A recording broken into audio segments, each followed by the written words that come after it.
आजूबाजूला सताराची वर्तळे, युद्धाचे डाव, सल्ला मसुदी आणि नेत्याच्या कलानी आणि न्यायनिवाड विद्युत हे होतं आमचं बालपण. आम्ही युद्धतंत्र शिकत होतो, पण त्याचबरोबर 700च्या वर आम्ही मुलींची फौजही तयार केली होती. आम्ही सकाळी सकाळी जेव्हा रपेट मारायला येतो तेव्हा गावापासल्या बाया आमच्याकडे बघून काही कौतुक करायच्या तर काही ना काही बोलायच्या. आम्ही वडिलांना एकदा प्रश्न विचारला, हे कोणी का संपत नाही, त्यासाठी कोणी का तुटत नाही.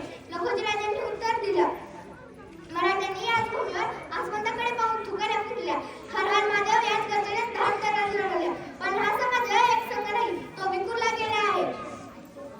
जिजा समाज स्वातंत्र्याची चीर नाही, स्वातंत्र्याची ओढ नाही, स्वातंत्र्याची चीर नाही, स्वातंत्र्याची ओढ नाही. जिजा समाजाला बांधून ठेवतो तो एक स्वातंत्र्य विचार.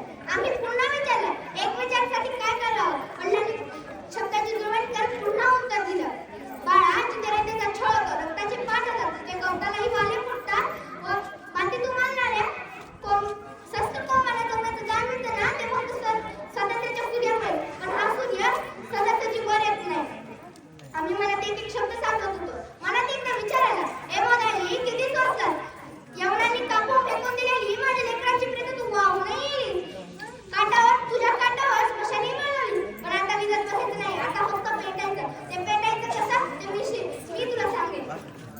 तुम्ही जर आपल्या मुलांना सुचरित्राचे दर्शन घडवले, आपले आदर्श, आपली संस्कृती, आपले स्वराज्य याची जाणीव करून दिली तर कोणत्याही पालकांना आपल्या मुलांना स्त्रियांशी कसं वागलं पाहिजे हेच सांगण्याची गरज वेळ येणार नाही. आता आमचा वेळ झाला, आम्ही निघतो. आणि आता आम्ही अपेक्षा करू, आम्ही